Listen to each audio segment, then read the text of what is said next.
Good morning, taxpayers. Wendy Barlin here with wendybarlin.com. And today I wanted to talk about somewhat of a hotly contested topic, that is reasonable compensation.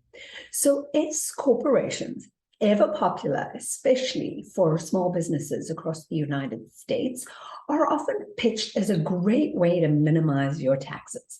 And they are. But there's this one little piece of the law that often goes undiscussed or undisclosed, and that is that you, as the owner working in this S corporation, must pay yourself a reasonable compensation, a reasonable salary for the work you do, and that's required by tax law. So what is reasonable compensation? Well, you know, the IRS loves to use these gray terms that are not precise. So reasonable compensation is something you and your tax advisor need to discuss.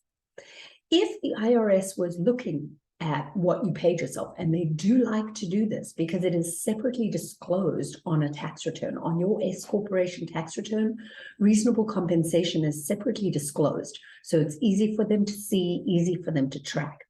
They would look to the general marketplace. What would someone else doing this work get paid? What does someone in your zip code get paid to do this work? And what are you paying yourself? So this is where the discussion with your tax advisor is so critical. I would hazard to say that zero is not reasonable compensation for the work that you do. But anything above zero is up for discussion. My most aggressive taxpayers will go with a very low reasonable compensation.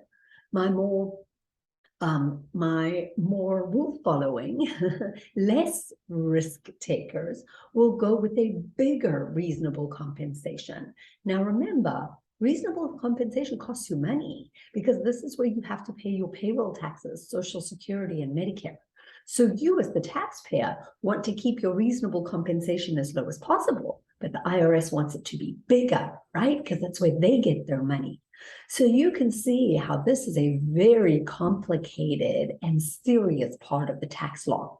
So if you have an S corporation, please make sure that you are addressing the question of reasonable compensation when you file your tax return and when you meet with your tax preparer, and especially meet with your tax advisor to talk about what reasonable compensation means for you.